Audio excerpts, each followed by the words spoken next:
'Cause we're better apart.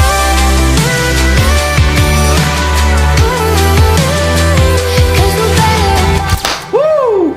Oh, is the camera on? The camera is on. What's up, guys?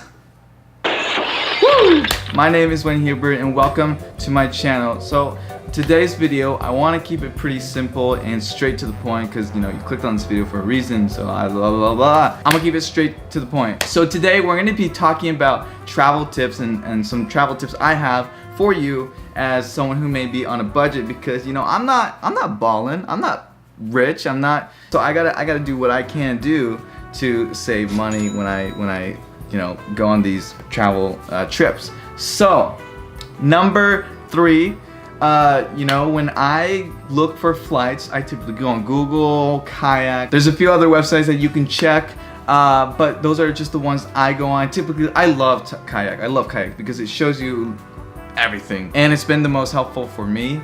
And even though you might have a favorite airlines that you always go with, and you're like, no, I have to go with them. I'm loyal. That's great.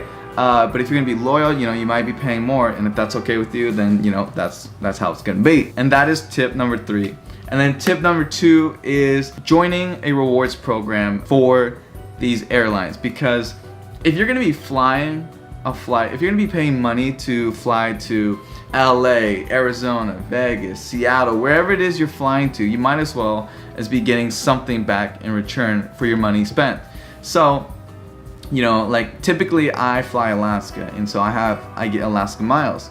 But if there's a cheaper flight with American or United, then, you know, I'm gonna use my rewards and join their rewards program so that I'm getting those miles. Even if you don't think you're gonna fly them ever again, it's just better to have it. Just why not have it build up? Because I know I bought a $6 flight to Vegas using my miles. It was 12,500 miles. That's how much it costed me, and then it costed $6 for, like, you know, like service fee. But that was pretty great. It saved me probably a good $100 to $200, which is very nice. So I definitely recommend joining those reward programs. I've told my friends about them, and they're like, oh yeah, like, you know, sometimes my friends, they fly and then they don't even have these, they're not even in a rewards program. Like, yo, like, you could, you know, cash that out for one free flight eventually. And free, not free, but so that's tip number 2.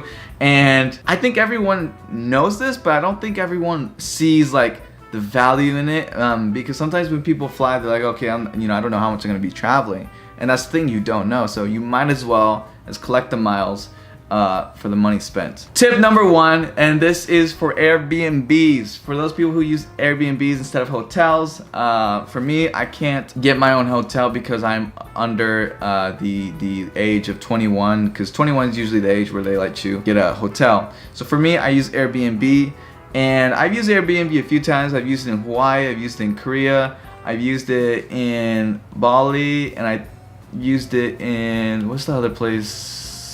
Las Vegas, okay?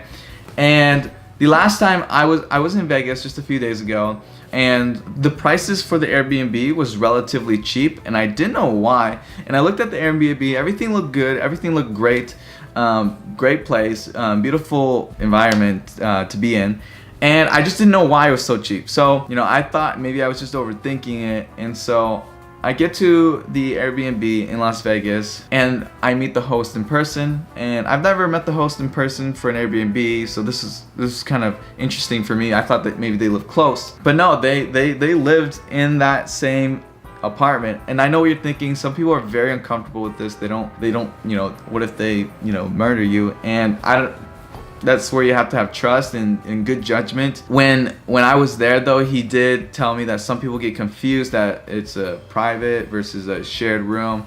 And to be honest, I was uncomfortable because I thought it was a private room, like, or private apartment complex. But he seemed really nice, and I got to know him, and he got to know me. And, you know, he really respects your space. And some people, they're like, oh, I'm gonna try to avoid him, but like, and honestly, he will probably try to avoid you out of respect so that he's not bothering you, or like whoever your host is. Not everyone's like this, so it could be different.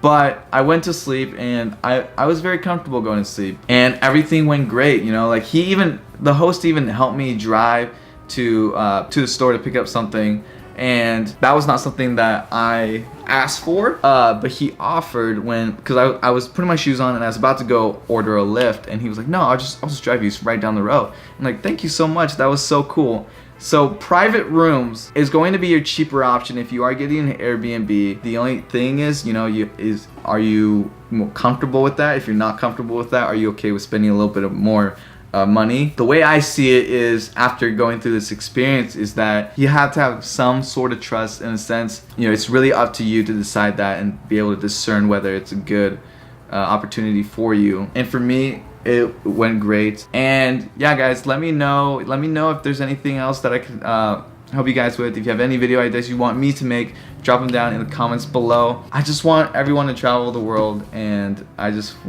love traveling, and I don't know, I just like it. So thank you for watching. I hope you have a beautiful day, and yeah, peace.